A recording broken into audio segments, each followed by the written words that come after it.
नमस्ते दोस्तों, sky mat weather में आप सभी का बहुत बहुत स्वागत है। मेरा नाम महेश पलावत है। आज 26 फरवरी है, तो हम 26, 27 और 28 फरवरी 3 दिन के बारे में बात करेंगे और समझने की कोशिश करेंगे कि किस तरह का मौसम रहने वाला है। तो वेस्टर्न डिस्टर्बेंस जो है वो बहुत ही ज्यादा कमजोर है। तो आज और कल में बहुत हल्की बारिश की गतिविधियां ये ऊंचे पहाड़ों पर दे सकता है। और एक साइक्लोनिक सर्कुलेशन अभी भी आसाम के ऊपर बना हुआ है, और एक जो चक्रवाती हवाओं का क्षेत्र है जो आप देख रहे हैं कि ये बंगाल की खाड़ी में ये कमजोर हो गया है और ये अभी परसिस्ट करेगा। कभी इसी एरिया में घूमता रहेगा, लेकिन इसका असर केवल अंडमान और निकोबार द्वीप समूह के आसपास ही आपको दिखाई देगा। बाकी कोई भी खास मतलब इसमें चेंजेस दिखाई नहीं देने वाले हैं अभी। अगर हम बात करें आपकी ये मानसून, मतलब मानसून तो अभी आएगा, माफ कीजिएगा। अभी तक की बारिश जो 1 जनवरी से अभी तक हुई है उसमें हम देखेंगे कि देखिए 58% की कमी आपको दिखाई दे रही होगी। जो होना चाहिए था वो 37 मिलीमीटर पूरे भारत में बारिश होनी चाहिए थी, 15.4 मिलीमीटर बारिश हुई है। आप देखिए लाल कलर का मतलब है कि सामान्य से कम बारिश है ये। और ये देखिए पूरा जो जम्मू कश्मीर, हिमाचल प्रदेश, उत्तराखंड, पंजाब, हरियाणा, पश्चिमी उत्तर प्रदेश और पश्चिमी राजस्थान पूरी तरह से सूखे के कगार पर है। यहाँ पर बारिश ना के बराबर हुई है, बहुत कम हुई है। और ये जो बाकी इलाके हैं, अगर हम देखें तो ये देखिए जो ग्रीन इलाका है इसमें आप देखेंगे केवल पूर्वी राजस्थान और पश्चिमी मध्य प्रदेश है। यहाँ पर आप देखिए 18% ज्यादा हुई है पूर्वी राजस्थान में, और पश्चिमी मध्य प्रदेश में 1% ज्यादा बारिश हुई है। लाल कलर का मतलब है कि -19 से लेकर के -59% तक की जो बारिश है वो लाल कलर में होती है, और 60% या उससे ज्यादा जब कमी होती है तो वो पीला कलर होता है। और ये जो ग्रीन है ये +-19% है। तो आप देखेंगे केवल केरल में, Tamil Nadu, south interior Karnataka, north interior Karnataka और ये राजस्थान और मध्य प्रदेश के जो इलाके हैं यही, यहाँ पर सामान्य या सामान्य से ज्यादा बारिश हुई है। बाकी पूरा भारत सूखे की कगार पर है। इस बार विंटर रेन नहीं हुई है, स्नोफॉल भी देखने को नहीं मिला है। तो इस समय तापमान बढ़ रहे हैं। तापमान क्यों बढ़ रहे हैं? कि कोई भी जो वेस्टर्न डिस्टरबेंस है वो इतना मजबूत नहीं आ रहा कि वो यहाँ पर, यानी कि उत्तर भारत में या मध्य भारत में कोई ऐसा वेदर सिस्टम बना पाए, इंड्यूस्ड साइक्लोनिक सर्कुलेशन बना पाए। दोनों समुद्रों से जैसे पहले हवा आ रही थी वो भी नहीं है, मॉइस्चर नहीं बढ़ रहा, आसमान लगभग साफ बना हुआ है, थोड़े बहुत बादल आते हैं, तो गर्मी बढ़ रही है। तो इसीलिए आप देख सकते हो कि जो तापमान है, आप देखिए कि जो 27 से 29 डिग्री के आसपास तो जो टेम्परेचर है वो आपके यहाँ पर दिखाई दे रहे हैं उत्तरी पंजाब में, और ये दिल्ली विल्ली के आसपास, दिल्ली और ये हरियाणा, उत्तराखंड, ये सारे इलाके भी यानी 28 डिग्री के आसपास है। और 33 से 30 से 33 और 35 डिग्री तक है जो राजस्थान में आप देख सकते हैं।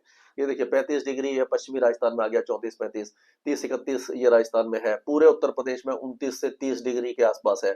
ये 32 से 33 डिग्री के आसपास मध्य प्रदेश में। गुजरात में देखिए आप 33 34, 36 से 37 डिग्री तक के टेम्परेचर यहाँ पर आपको दिखाई दे रहे होंगे। 38 डिग्री तक भी टेम्परेचर आ गया। गुजरात यानी बहुत ज्यादा गर्म हो चुका है। ये जो रेड कलर है इसमें आप देखिए पूरे भारत में जो टेम्परेचर है वो अभूतपूर्व रूप से बढ़ रहे हैं। और अगर हम देखें इस समय तो जो सैटेलाइट पिक्चर है इसको अगर हम देखते हैं तो इसमें भी आपको दिखाई दे रहा होगा, ये वेस्टर्न डिस्टर्बेंस जो मैंने दिखाया था वो यहाँ पर पहुंच रहा है।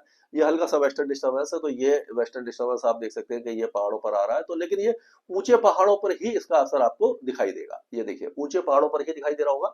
ये अफगानिस्तान है, तजाकिस्तान वगैरह यहाँ पर है। और ये जम्मू कश्मीर, गिलगिट बाल्टिस्तान और मुजफ्फराबाद, ये जो इलाके यहाँ पर ये बादल आ रहे हैं। धीरे धीरे उत्तराखंड और हिमाचल प्रदेश के केवल ऊंचे पहाड़ों पर ही हल्की फुल्की बारिश की गतिविधियां देखे जाएंगे। पूर्वोत्तर राज्यों में और पूर्वी असम और अरुणाचल प्रदेश में बारिश हुई है और आगे भी होने की संभावना है।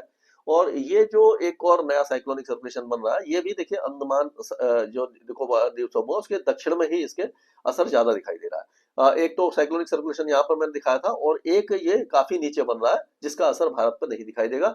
दक्षिण भारत में बहुत हल्के आपको बादल वगैरह दिखाई दे रहे होंगे। तो ये इस तरह का मौसम रहेगा। और इस बार का जो शर्मा जी ने भी पॉडकास्ट किया है वो भी आप देख सकते हैं कि जो मानसून है उसके बारे में हम लगातार बात करते रहेंगे, लेकिन इस बार ऐसा लग रहा है कि जो ला नीना है वो कमजोर हो चुका है। अब न्यूट्रल कंडीशन आएगी, और फिर जब मानसून आ रहा होगा तब ये इवॉल्विंग अल नीनो बनेगा। और जब अल नीनो होता है तो मानसून कमजोर होता है। 60% अल नीनो के समय हमने देखा है कि मानसून सामान्य से कमजोर रहने की संभावना बन जाती है। और ये जो एल नीनो इवॉल्व होगा ये अगस्त और सितंबर में जाकर होगा। यूजुअली आपने देखा होगा कि अगस्त और सितंबर में बारिश बढ़ती है, लेकिन इस बार लग रहा है कि अगस्त और सितंबर में मानसून की बारिश कुछ कम होगी, लेकिन उसके बारे में हम बात करते रहेंगे, बीच में जो आपको बताते रहेंगे। तो आज का जो मैप है इससे अगर हम देखते हैं तो इसमें आप देखिए कि पहाड़ों पर हल्की फुल्की बारिश की गतिविधियां आपको दिखाई देगी। उत्तराखंड और हिमाचल प्रदेश में ना के बराबर है, केवल गिलगित बाल्टिस्तान, मुजफ्फराबाद और जम्मू कश्मीर में ही दिखाई देगी। अरुणाचल प्रदेश, पूर्वी असम, ये जो इलाके हैं यहाँ पर भी कुछ वेदर एक्टिविटी आपको दिखाई दे देगी। हवाएं जो है उत्तर पश्चिम दिशा से चल रही है, थोड़ा सा स्पीड पकड़ ली है उन्होंने। तो जब अगर तेज हवा होती है तो उससे क्या होता है कि जो पॉल्यूशन वगैरह वो तो कम हो ही जाता है। यहाँ से देखिए ये इस तरह से आ रही है हवा, और यहाँ पर एक एक साइक्लोनिक सर्कुलेशन ये गुजरात के तट पर बना हुआ है, एक यहाँ बना हुआ है, और एक इंटीरियर कर्नाटक में बना हुआ है, यानी छोटे छोटे सर्कुलेशन ये यहाँ पर बने हुए हैं।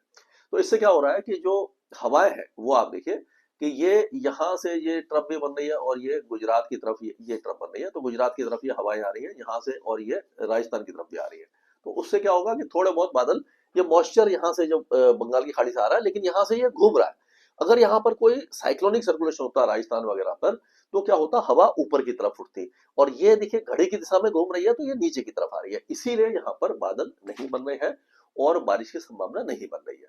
तो ये यानी मॉइस्चर तो आ रहा है, लेकिन वो सब्सिडेंस हो रहा है, नीचे हवा आ रही है, इसीलिए यहाँ पर बारिश की संभावना दिखाई नहीं दे रही है। पूरे भारत में कहीं पर भी बारिश आपको दिखाई देगी, केवल पूर्वोत्तर राज्यों में और दक्षिण भारत में, अंडमान में थोड़ी सी दिखाई देगी। आज अंडमान में कई जगह पर रहेगी, और ये आप देखिए केरल में और जो तमिलनाडु के दक्षिणी इलाकों में, यहीं पर आपको बारिश की गतिविधियां दिखाई दे सकती है। तापमान धीरे धीरे बढ़ रहे हैं, और सुबह शाम की हल्की ठंड अभी भी उत्तर भारत में और उत्तर प्रदेश वगैरह में, बिहार के कुछ इलाकों में दिखाई दे रही है।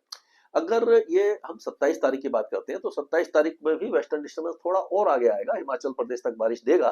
लेकिन जो केरल वगैरह में बारिश रहेगी, और ये कोई पैटर्न में चेंज नहीं होगा। ये जो हवाएं हैं वो बिहार, झारखंड और पश्चिम बंगाल तक उत्तर पश्चिमी हवाएं थोड़ी सी तेज हो जाएंगी, जिससे कि दिन में जो गर्मी है वो थोड़ी सी कम लगेगी।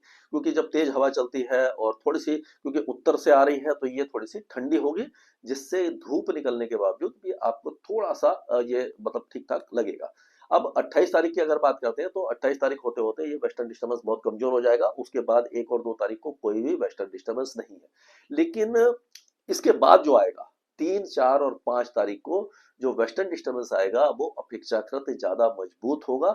हालांकि उसके प्रभाव से उत्तर भारत में तब भी कोई सर्कुलेशन नहीं बनेगा, जिससे कि उत्तर भारत में बारिश हो जाती। अगर बारिश हो जाती तो काफी अच्छी बात थी, तापमान थोड़े से कम हो जाते, फसलों को राहत मिलती।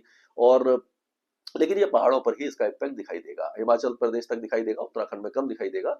जम्मू कश्मीर, पाकिस्तान, उत्तरी पाकिस्तान वगैरह में रहेगा, बारिश की गतिविधियां रहेंगी, और ऊंचे पहाड़ों पर एक बार फिर से स्नोफॉल हो सकता है मार्च के महीने में। अब जो तापमान बढ़ रहे हैं, आपने देखा होगा कि सर्दी से अब सीधे गर्मी की तरफ जा रहे हैं, पंखे चलने लगे हैं, कहीं कहीं कूलर चलने लगे हैं। तो अब क्या हो रहा है कि ये जो फसलों के लिए तो नुकसान है ही, जो ठंडी सर्दी अगर ज्यादा लंबी खिंचती है तो फसलों के लिए फायदा होता है, लेकिन बसंत ऋतु कम होती आ रही है, सर्दी सिकुड़ती आ रही है, और गर्मी के जो इंस्टेंस है वो बढ़ते जा रहे हैं। तो ऐसा लग रहा है कि अब गर्मी थोड़ी सी जल्दी आएगी। होली के आसपास आप देखेंगे 4-5 तारीख को गर्मी काफी ज्यादा हो जाएगी, और इसका जो इम्पैक्ट है वो फसलों पर भी दिखाई देगा। अगले वीडियो में बात करेंगे हम कि और आगे के जो वेदर एक्टिविटी है मार्च वगैरह में किस तरह का मौसम रहेगा, उसके बारे में बात करेंगे स्काईमेट वेदर में। अभी के लिए इतना ही।